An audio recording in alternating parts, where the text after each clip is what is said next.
Bienvenue sur notre chaîne YouTube Divine Mix Challenge. Nous vous invitons à plonger dans un univers mystérieux où chaque énigme est un voyage à travers des récits qui dissimulent des indices. L'histoire commence ici et maintenant. Dans une ville où les gratte-ciels touchent les nuages et où les rues sont animées par l'effervescence des affaires, se trouve Econotech, une entreprise de technologie de pointe fondée par Madame Claire Martin, une visionnaire au charisme indéniable.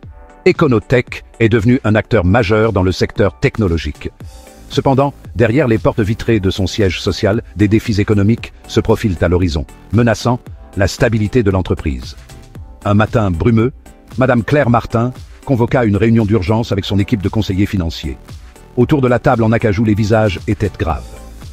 Claire prit la parole la première, son regard perçant chaque membre de l'équipe. Nous faisons face à des défis économiques sans précédent. Les manifestations sont nombreuses et variées, mais nous devons les analyser en profondeur pour comprendre leur origine. Marc Lefebvre, le directeur financier, hocha la tête. Les coûts de production ont augmenté de 15% au cours des 6 derniers mois. Cela pourrait être dû à l'inflation des matières premières, mais il y a aussi des inefficacités internes à considérer.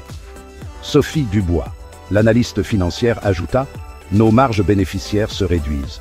Les dépenses en recherche et développement sont élevées, mais les retours sur investissement ne sont pas encore visibles. » Parmi les conseillers, il y avait également Julien Moreau, responsable des opérations, et Isabelle Laurent, directrice marketing.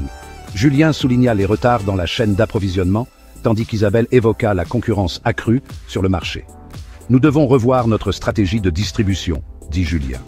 « Les retards nous coûtent cher, et cela affecte notre capacité à répondre à la demande. » Isabelle répliqua. « Et nous devons également renforcer notre positionnement sur le marché.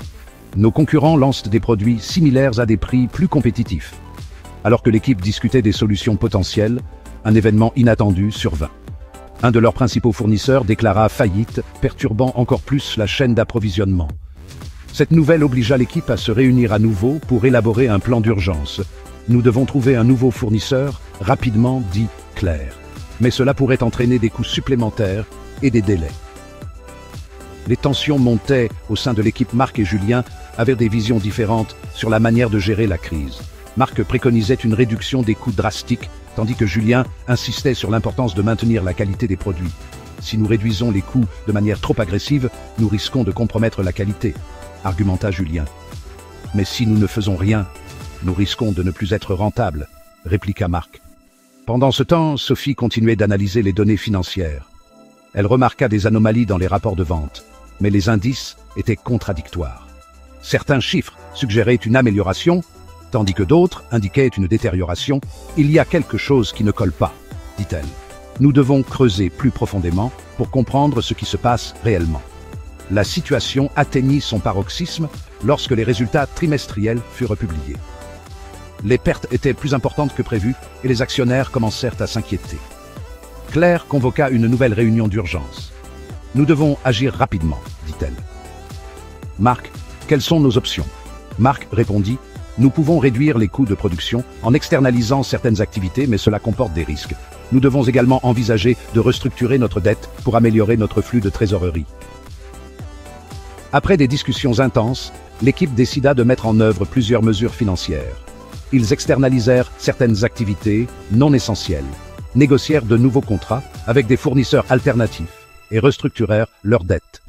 Chaque décision fut prise en tenant compte des indicateurs financiers clés tels que le ratio de liquidité et le taux de rendement des investissements. Au fil des mois, les mesures commencèrent à porter leurs fruits. Les coûts de production diminuèrent, les marges bénéficiaires s'améliorèrent et la confiance des actionnaires fut restaurée. Econotech retrouva sa stabilité financière, prête à affronter de nouveaux défis. Chers abonnés, serez-vous capables d'identifier le concept central de finance d'entreprise qui constitue le fil directeur de cette histoire? Avant de rédiger votre réponse en commentaire, veuillez lire attentivement les conditions de validité des réponses dans la section description sous cette vidéo. Chaque réponse doit être justifiée par au moins 3 indices présents dans l'histoire. Ces indices doivent être expliqués ou commentés pour renforcer votre réponse. De plus, les réponses modifiées seront ignorées et n'oubliez pas que vous n'avez droit qu'à 2 tentatives.